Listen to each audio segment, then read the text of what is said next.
आज हम पढ़ेंगे मुगल साम्राज्य के प्रति राजपूतों का जो सहयोग रहा, उसके क्या परिणाम हुए और उसकी किस तरह की समीक्षा इतिहास की दृष्टि से की जाती है। साथ ही अकबर द्वारा राजपूतों से सहयोग लेने के क्या क्या कारण थे और इसके साथ ही राजपूतों के सहयोग देने के क्या कारण थे, इसकी एक विस्तृत चर्चा आज की जाएगी।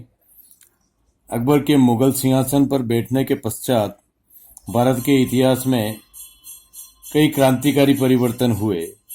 अकबर ने इतिहास से सीखा था कि भारत में एक विजेता के रूप में रहकर अपने विशाल साम्राज्य को स्थापित नहीं किया जा सकता है, अपितु एक प्रगतिशील सामाजिक व्यवस्था के लिए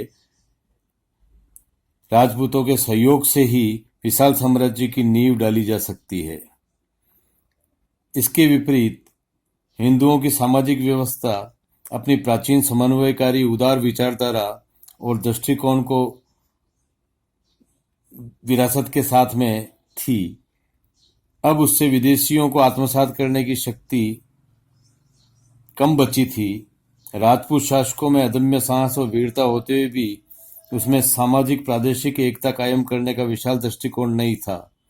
वस्तुतः परिस्थितियां कुछ इस प्रकार बनती चली गई कि राजपूतों ने मुगलों के साथ और मुगलों ने राजपूतों के साथ सहयोग के लिए अपने को विवश पाया। सहयोग का यह युग अकबर के साथ विशेष रूप से प्रारंभ होता है और विकसित होता है। इसी सहयोग के कारण अकबर एक विशाल और सुदृढ़ मुगल साम्राज्य की स्थापना कर पाया। भारत में इस्लाम अपनी प्रगतिशील सामाजिक व्यवस्था के साथ आया था। उसने सामाजिक, धार्मिक एवं सामाजिक प्रभाव में हिंदुस्तान की सभ्यता के साथ में समन्वय स्थापित किया था। लाखों लोग मुसलमान बन गए थे, परंतु धीरे धीरे इस्लाम की प्रगतिशीलता भी खत्म होती चली गई। इसीलिए केवल रूढ़ इस्लामी परंपराओं के आधार पर बनाकर भारत किसी भी साम्राज्य की स्थापना नहीं की जा सकती थी। अकबर ने इस युग की बदलती हुई परिस्थितियों को पहचाना था, अतः उसने गैर मुस्लिमों के सहयोग से अपने राजनीतिक संघर्ष को पूरा करने का निश्चय किया। उसका स्वार्थ था संपूर्ण भारत अथवा उसके अधिकांश भाग को अपनी सर्वोच्चता के अंतर्गत राजनीतिक आधिपत्य में लाना और अपने को एक राट एकमेव शासक के रूप में स्थापित करना। परंतु इसके लिए सामाजिक एवं धार्मिक सहिष्णुता एवं समानता का वातावरण तैयार करना भी आवश्यक था। इसके लिए राजपूताना पर राजनीतिक नियंत्रण स्थापित करना परमावश्यक हो गया था। सामरिक दृष्टि से, व्यापारिक दृष्टि से भी इसका अपना एक महत्व था, परंतु साम्राज्यवादी विस्तार की दृष्टि से भी यह प्रदेश महत्वपूर्ण था। गुजरात तथा मालवा की ओर जाने वाले मार्ग इसी क्षेत्र से होकर गुजरते थे, इसलिए राजपूताना के शासकों के साथ में सहयोग अकबर की आवश्यकता था, अकबर की मजबूरी था। अकबर द्वारा राजपूतों से सहयोग लेने के कई कारण हमें देखने को मिलते हैं।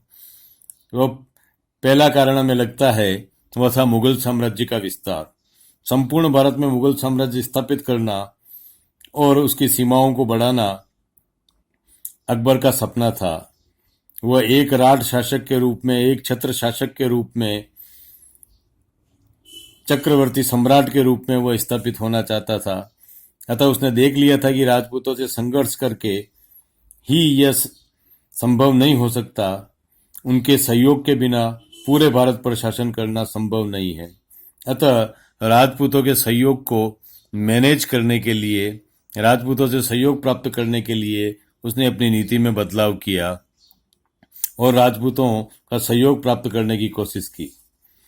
अकबर के काल में एक और तो अन्य मुस्लिम शक्तियां अफगान आदि निष्फल हो चुकी थी, परंतु राजपूत शासकों का जो संगठन था उसमें संगठनात्मक दृष्टि का अभाव था। लेकिन एक शक्ति के रूप में अलग अलग ये शक्तियां पूरे राजपूताना में बिखरी पड़ी थी। प्रादेशिक प्रतिस्पर्धा तथा शत्रुता की भावना इनमें बहुत ही शीघ्रता से हो जाती थी। इस प्रादेशिक प्रतिस्पर्धा और आपसी सामाजिक शत्रुता की भावना का लाभ उठाते हुए अकबर ने राजपूत शासकों की इस मनोदशा का फायदा उठाया और अपने साम्राज्य विस्तार में उनका उपयोग किया, अपना दरबारी बना करके उनकी शक्ति का उपयोग किया और भारत में उनकी देशी ताकतों का अब मुगल सत्ता के हित में उपयोग अकबर के द्वारा किया गया।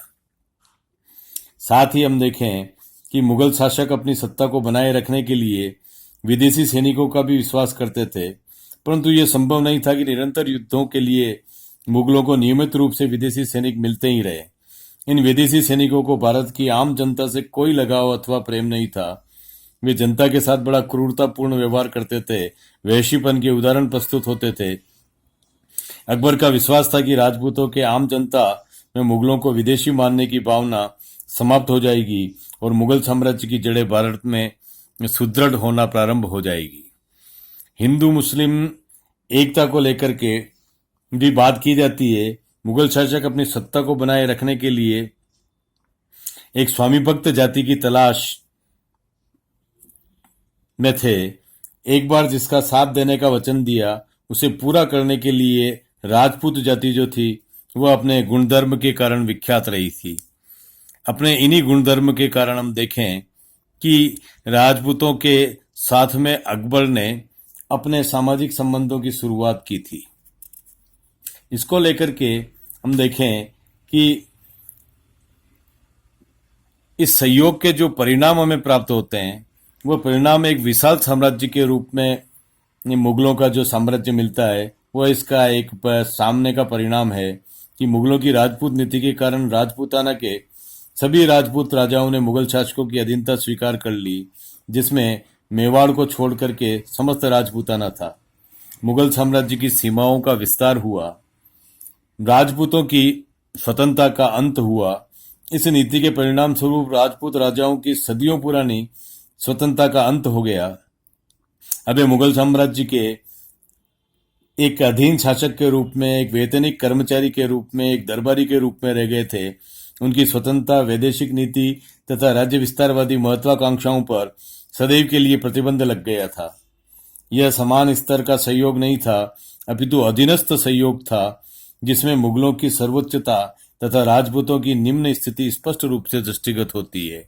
अतः यहाँ पर यह विचारणीय है कि यह सहयोग समानता पर आधारित न होकर के एक अधीनस्थ का सहयोग था और इस अधीनस्थ का सहयोग के रूप में राजपूतों के सहयोग को देखा जाना ज्यादा उचित रहेगा। और अकबर की मानसिकता भी अधीनस्थों से सहयोग लेने के रूप में थी, समानता के रूप में कभी भी विकसित नहीं हो पाई। हिंदू मुस्लिम एकता का विकास मुगल राजपूत सहयोग का एक महत्वपूर्ण परिणाम दोनों पक्षों के जीवन एवं संस्कृति पर एक दूसरे पर पड़ने लगा। हिंदू मुस्लिम नीति के कारण राजपूताना की प्रांतीय एकता का बीजोरोपण हुआ, जिसके फलस्वरूप राजपूताना के अन्य राज्यों की सांस्कृतिक प्रवृत्तियों में अनोखी आंतरिक एकता उत्पन्न हुई। आर्थिक समृद्धि, राजपूतों व मुगलों के मैत्री संबंध से देश में शांति व्यवस्था बनी। इस शांति व्यवस्था के कारण देश आर्थिक दृष्टि के में मजबूत होता चला गया। व्यापार, वाणिज्य, व्यापारिक मार्ग आदि का विकास हुआ और अंतर्राष्ट्रीय व्यापार को भी प्रोत्साहन मिला। मुगलों के शासनकाल में उत्तरी सूबों और दक्षिणी सूबों को जोड़ने वाले व्यापारिक मार्ग अजमेर, नागौर, मेड़ता, चित्तौड़ आदि नगरों से होकर गुजरते थे, जिससे राजपूताना में विदेशी व्यापार भी समृद्ध हुआ। सामाजिक जीवन पर प्रभाव, मुगल राजपूत सहयोग का सामाजिक जीवन पर भी प्रभाव पड़ा। भारत के निवासियों ने खान पान, वेशभूषा में परिवर्तन आया। हिंदू सामंतों ने मुस्लिम अमीरों की वेशभूषा ग्रहण कर ली, जैसे दगली, जामा आदि। हिंदुओं के सलवार, पायजामा, इजारबंद आदि लोकप्रिय हुए। स्त्रियों में घेरदार घाघरे का प्रचलन बढ़ा। भारतीय समाज में हुक्का पीने, जर्दा व सुरती खाने तथा पान चबाना आदि का शौक भी ये मुगल सहयोग के परिणाम के रूप में ही दिखाई देता है। इससे आगे जाकर हम देखें तो कला एवं साहित्य पर भी इसका प्रभाव हमें देखने को मिलता है। राजधानी कला और साहित्य की मुगल प्रधान कला दोनों आपस में मिली। मेवाड़, आमेर, जोधपुर, बीकानेर आदि में निर्मित राजमहलों की स्थापत्य कला में इस तरह का राजपूत मुगल शैली का सम्मिश्रण स्पष्ट रूप से दृष्टिगोचर होता है। राजधानी चित्रकला के क्षेत्र में भी यह प्रभाव आर्थिक रूप से स्पष्टतया दिखाई पड़ता है। इस काल के चित्रकारों ने बिहारी सत्सई के दोहों को चित्रित करते हुए अपने युग की श्रृंगारपूर्ण विलासिता को अंकित करने का प्रयास भी किया। शांति और समृद्धि का यह समय राजस्थानी साहित्य के विकास में भी सहयोगी सिद्ध हुआ। बीकानेर के पृथ्वीराज ने इस काल में बेली किशन रुक्मणी और उत्कृष्ट काव्य की रचना की।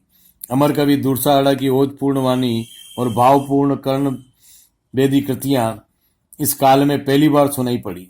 महाराणा जगत सिंह के आश्रित कवि विश्वनाथ ने जगत प्रसाद नामक संस्कृति काव्य की रचना की। संक्षेप में मुगल राजपूत सहयोग के काल में राजपूताना में अपेक्षाकृत शांति बनी रही और इस शांति के कारण आर्थिक समृद्धि का वातावरण प्रशस्त हुआ और इस क्षेत्र का सांस्कृतिक विकास हुआ। इस सांस्कृतिक विकास में हिंदू मुस्लिम संस्कृतियों का एक समन्वय देखने को मिलता है। इसके साथ ही हम देखते हैं कि ज्योतिष को लेकर, शिक्षा को लेकर, कर्मकांड को लेकर और पर्यावरण को लेकर के और मुहूर्तों को लेकर के भी अनेक तरह का जो कार्य है, अनेक तरह की जो पुस्तकें हैं, उनकी रचना की गई। भारतीय जो टेक्स्ट था, जो शास्त्रीय जो ग्रंथ हैं, उनका अनुवाद फारसी में हुआ और भारतीय संस्कृति की जो मूलभूत विशेषताएं थी वह फारसी और अरबी के माध्यम से भी आगे उन लोगों तक भी पहुंचने लगी। इस तरह हम देखते हैं कि एक तरह का जो परिणाम है, वो परिणाम जो है वह दोनों विभिन्न विपरीत सभ्यताओं को एक साथ लाने का काम करता है। अब अकबर द्वारा राजपूतों के सहयोग लेने के जो कारण थे, वह कारण हमें स्पष्ट होते हैं कि साम्राज्य स्थापना का उद्देश्य था, अफगान विरोधी संयुक्त मंच का निर्माण करना था। अकबर चाहता था कि जिस अफगान शक्ति को जीत करके उसने भारत में अपना राज्य स्थापित किया है, कहीं अफगान और राजपूतों का आपसी समन्वय स्थापित न हो जाए। इस समन्वय को रोकने के लिए उसने राजपूतों की जातीय गुणधर्म की विशेषताओं को ध्यान में रखते हुए राजपूताना पर अपना ध्यान केंद्रित किया और राजपूतों के साथ में एक मैत्रीपूर्ण संबंध स्थापित करने की कोशिश की, क्योंकि वह अच्छी तरह से जानता था कि अफगान कभी भी इस मैत्री के लिए तैयार नहीं होंगे, जबकि राजपूत जो है वह सत्ता में हिस्सेदारी न चाहते हुए एक अधीनस्थ के रूप में अपना कार्य कर सकते हैं। अकबर की विदेशीपन से मुक्ति भी तभी संभव थी जब यहाँ की वो बहुसंख्यक हिंदू जनता से जुड़ पाता, और हिंदू जनता से जुड़ने के लिए सबसे पहला जो आधार था वह था राजपूत जाति के प्रति अपना सहयोग उत्पन्न करना। अमीर और उमरा पर मुगलों की हम एक प्रधान समस्या के रूप में देखें, जो तुर्की काल में भी चली आई थी, कि समय समय पर अमीर और उमराओं ने अपने को राज्य का सहभागी मानते हुए कदम कदम पर अनेक तरह के विद्रोह खड़े किए थे, और उन विद्रोहों के दमन में ही हम देखें कि तुर्क शक्ति का विनाश हुआ था।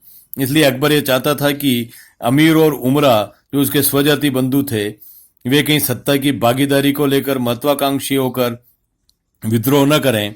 अतः उन्हें दबाने के लिए अकबर ने राजपूत जाति को अपने साथ में लिया, ताकि अमीर उमरा पर भी वो अपना नियंत्रण स्थापित कर सके, और सिर्फ अमीर और उमरा के पर ही वह निर्भर न रहे। अपनी इस निर्भरता को समाप्त करने के लिए भी अकबर ने राजपूतों का सहयोग प्राप्त किया। विस्तृत राज्य का जो प्रबंधन था, देखें कि पूरे भारत का विस्तृत राज्य का जो प्रबंधन है वह अकेले अकबर के बूते की बात नहीं थी।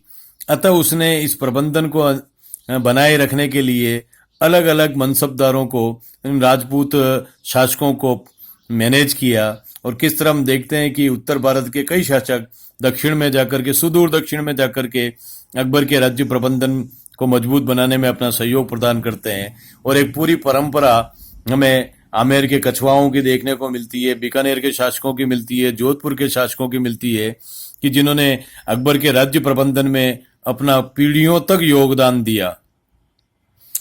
साथ ही एक तथ्य भी माना जाता है कि अकबर के विचारों पर जो उसका अमरकोट में जन्म होना, राजपूत शासक की मदद से हुमायूं को वापस सत्ता की प्राप्ति होना, और उसके साथ ही उसकी माँ हमीदा बानो के शिया फकीर से संबंध और उसकी जो सहनशीलता और उदारता की जो भावनाएं थी, वो भी कहीं न कहीं अकबर के जीवन में एक प्रभाव पैदा कर रही थी।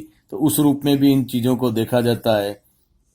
अकबर की इस नीति की शुरुआत 1562 ईस्वी से होती है, जब वो ख्वाजा मोइनुद्दीन चिश्ती के मजार के दर्शन करने के लिए अजमेर आता है। इस अवसर पर आमेर का कछवाहा शासक बारमल अपनी आंतरिक एवं बाह्य परिस्थितियों से परेशान होकर अकबर की सेवा में उपस्थित होता है। यह एक ग्रह कलह जो था, उस ग्रह कलह से परेशान होकर के भी हम देखते हैं कि कई राजपूत सामंत, कई राजपूत शासक अकबर के दरबारी हुए। उसकी अधीनता स्वीकार करने के साथ ही वह अपनी पुत्री का विवाह भी उसके साथ करने का प्रस्ताव रखता है, जिसे अकबर स्वीकार करता है। इस वैवाहिक संबंध से आमेर के कछवाहा न केवल राजस्थान के अपितु मुगल साम्राज्य के अत्यधिक महत्वपूर्ण और शक्तिशाली के व्यक्ति के रूप में स्थापित हो जाते हैं। वे राजपूताना में नेक्स्ट टू अकबर की भूमिका के रूप में अपना स्टेटस सिंबल खड़ा करते हैं। डॉक्टर रघुवीर सिंह ने लिखा है कि बारमल की पुत्री के साथ स्वयं विवाह करके अकबर ने राजपूताना के राजघराने के साथ निकट संबंध स्थापित करने की एक नई नीति प्रारंभ की। इस विवाह के बाद उसने जोधपुर, बीकानेर और जैसलमेर के राजघरानों के साथ भी अपने परिवार के वैवाहिक संबंध स्थापित किए। इन संबंधों के परिणाम स्वरूप अकबर की धार्मिक नीति में सहिष्णुता का उत्तरोत्तर विकास होता चला गया। वहीं राजनीतिक क्षेत्र में उसे राजपूतों का सैन्य सहयोग मिला और उसके साम्राज्य का विस्तार भी हुआ। अकबर की इस नीति को राजपूतों ने क्यों सहयोग किया? तो राजपूतों के सहयोग करने के क्या क्या कारण थे? पैतृक राज्य की सुरक्षा एवं अस्तित्व बचाकर रखना। प्रारंभ में लगभग सभी राजपूत शासकों ने तुर्की, अफगानों और मुगलों का युद्ध भूमि में वीरतापूर्वक सामना किया, परंतु अकबर के काल में राजपूत मुगलों में सहयोग की भावना विकसित हुई। खानवा और सुमेल के युद्धों के बाद राजपूतों की सैनिक शक्ति का ह्रास होने लगा। राजपूत राज्यों को आपसी संघर्ष भी बढ़ गया। मेवाड़, मारवाड़, आमेर आदि राज्यों में उत्तराधिकार के लिए भी इतने झगड़े बढ़ गए कि वे सिंहासन के दावेदार अकबर के दरबार में जाकर के राज्य प्राप्ति में सहयोग की याचना करने लगे और केंद्रीय सत्ता के रूप में मुगल शक्ति उन्हें अपने स्वार्थ के अनुसार अलग अलग सहयोग देने लगी। इस तरह की परिस्थितियों में जहां पर राजपूताना में आपसी गृह कलह, आपसी सामंतों की महत्वाकांक्षाएं, परिवार के लोगों की महत्वाकांक्षाओं, इन स्थितियों में अपने पैतृक राज्य की सुरक्षा एवं उसका अस्तित्व बनाए रखने के लिए राजपूतों ने भी अकबर को सहयोग देने की नीति का अनुसरण किया। साथ ही हम देखें कि बहुत से नए राज्यों का जो निर्माण है, वो नए राज्यों का निर्माण भी जो है वो केंद्रीय सत्ता के सहयोग से देखने को मिलता है। जिस तरह से संबंधियों को अलग अलग राज्य स्थापित करने के लिए, जैसे बीकानेर, जालोर आदि एक नए राज्य के रूप में स्थापित हुए, जिसमें अपने निकट संबंधियों को शासक बना करके रखा गया। मुगल दरबार में उच्च पद प्राप्त करने के प्रयत्न, अपनी स्वामी भक्ति और सूरवीरता दिखाकर अधिकाधिक ऊंचे मनसब व जागीर प्राप्त करने की जो प्रतिस्पर्धा राजपूतों में उत्पन्न हो गई थी, और वे पहले प्रादेशिक प्रतिस्पर्धा में अपने आप को खपा रहे थे और अब वे केंद्रीय सत्ता के साथ में ऊंचे मनसब प्राप्त करने की प्रतिस्पर्धा में आ गए और अधिकाधिक मुगल सहयोग देकर के मुगल दरबार में अपना कद बढ़ाना चाहते थे। इसके साथ ही स्वजाति के सामंतों पर नियंत्रण करने के लिए, अपने गृह कलह से निजात पाने के लिए भी इन राजपूतों ने अकबर का सहयोग देना स्वीकार किया। सैन्य शक्ति में केंद्रीय सहयोग। अक्सर देखा गया था कि ऐसे कई उदाहरण हमारे राजपूताना में देखने को मिलते हैं कि इन शासकों के गृह नगर में जब जब भी कोई किसी तरह का अन्य महत्वाकांक्षी सामंतों ने कोई विद्रोह खड़ा किया या राज्य के टुकड़े करने की कोशिश की, तो इन मनसबदारों ने केंद्रीय शक्ति का सहयोग लेकर के, सैन्य शक्ति का सहयोग लेकर के अपने उन झगड़ों का निपटारा किया और उनका दमन किया। तो इस तरह से यह भी एक बहुत बड़ा तथ्य सामने आता है कि मुगलों की सैन्य शक्ति का सहयोग लेकर के इन राजपूताना के शासकों ने अपने पैतृक राज्य को, अपने परंपरागत राज्य को निर्बाध और विरोधहीन बनाने में सहयोग मुगल सत्ता का लिया और इसी कारण उन्होंने मुगलों को सहयोग भी दिया। आर्थिक विकास के रूप में भी इस चीज को देखा जाता है कि आपसी सहयोग के कारण एक शांति का वातावरण उत्पन्न हुआ और शांति के वातावरण के कारण हम देखें कि इन राज्यों में व्यापार का, वाणिज्य का विकास हुआ। स्थायी निर्माण, स्थापत्य कला के अंदर एक अलग विकास हमें देखने को मिलता है। तो ये सारा जो आर्थिक विकास है, ये आर्थिक विकास भी राजपूत चाहते थे कि अकबर के साथ सहयोग करके वे आर्थिक विकास को भी अपना सकेंगे। साथ ही अपने अपने राज्य अधिकारों का संरक्षण, ये एक सबसे महत्वपूर्ण चीज है कि वे अपने राजकीय अधिकारों का संरक्षण अपने ही राज्य में चाहते थे। वे नहीं चाहते थे कि वे संघर्ष करके अपने राजकीय अधिकारों को खो दें अथवा हार का सामना होने पर अपनी सत्ता से, अपनी पैतृक राज्य से भी हाथ धो लें। इस रिस्क को लेने के लिए वे तैयार नहीं थे। अतः उन्होंने सहजता में ही आगे बढ़ करके अकबर के दरबारी होने को स्वीकार कर लिया और अकबर के दरबार में अपनी निरंतर सेवाएं देते रहे। यहाँ एक महत्वपूर्ण प्रश्न उठता है कि इस समय राजपूतों के जीवन का जो केंद्र का जो लक्ष्य था वह सत्ता के रूप में हमें देखने को मिलता है कि वह किस तरह से अपनी सत्ता को अंततोगत्वा बचाना चाहते थे अथवा अपना सत्ता सुख प्राप्त करना चाहते थे। जीवन मूल्यों के प्रति उनकी जो एक उदासीनता है वह इस मध्यकाल में हमें देखने को मिलती है कि अपनी राजपूतों की शौर्य परंपराओं को, राजपूतों की जो स्वामी भक्ति, स्वाभिमान की जो परंपराएं थी, उन सबको लगभग भुला दिया था। एकमात्र मेवाड़ी इसका उदाहरण था जहां पर मूल्यों के प्रति जो एक सजगता हमें देखने को मिलती है।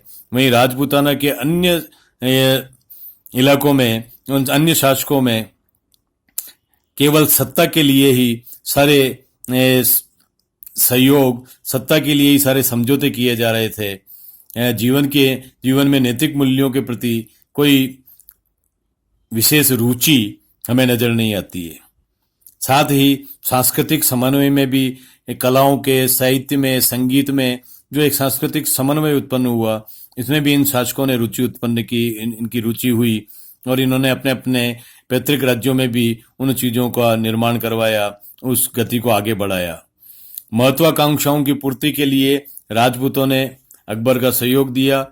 अपनी निजी महत्वाकांक्षाओं, अपने परिवार की महत्वाकांक्षाओं को आगे बढ़ाने के लिए उन्होंने निरंतर मुगलों का सहयोग देना चाहा और हम देखते हैं कि लगातार कई पीढ़ियों तक ये सहयोग चलता रहा। गृह कला में मुगल सहयोग की उपादेयता निर्विवाद रूप से इस काल में स्थापित हुई थी। लगभग सभी राजपूताना के घराने गृह कला में उलझे हुए थे और उन गृह कला से मुगल सहयोग के कारण उन्हें बड़ी शक्ति प्राप्त होती थी। तो इस कारण से हम देखें कि इसमें मुगल सहयोग की जो उपादेयता थी, उस उपादेयता के कारण भी राजपूतों ने अकबर को, मुगलों को सहयोग दिया। साथ ही इन राजपूतों की दरबारी जीवन में रुचि और आकर्षण भी पैदा हो गया था। वे दरबारी होने को अपना गौरव समझते थे और दरबारी जीवन का जो शान, शौकत, वैभव देख करके उनके प्रति एक आकर्षण उनमें बना हुआ था। अतः उस आकर्षण की भावना के कारण भी उन्होंने मुगलों का सहयोग दिया। साथ ही इस युग का, मध्यकालीन युग का एक परम सत्य में देखने को मिलता है, वह था कि मुगल वफादारी एक स्टेटस सिंबल के रूप में स्थापित हो चुकी थी। इस समय मुगलों के प्रति वफादारी करना, उनकी सेवाएं करना या उनका दरबारी होना एक स्टेटस सिंबल के रूप में देखा जाता था। यही नहीं, अपनी सामाजिक वैवाहिक संबंध स्थापित करके उस समय अपने आप को सर्वोपरि बताने का एक विचार भी इस समय बड़ा प्रबल था और इस स्टेटस सिंबल को लगभग राजपूताना में सभी शासकों के द्वारा अपनाया गया था, मेवाड़ को छोड़कर। मेवाड़ के एकमात्र महाराणा प्रताप ने आजीवन संघर्ष किया और कभी भी मुगलों के सहयोग को, मुगलों की अधीनता को या मुगलों के वैवाहिक संबंधों को या मुगलों के सांस्कृतिक समन्वय को अपने स्टेटस सिंबल के रूप में स्वीकार नहीं किया। हमेशा जीवन को मूल्यों के आधार पर जीने और उसमें संघर्ष करने की एकमात्र प्रेरणा मेवाड़ में हमें दिखाई देती है।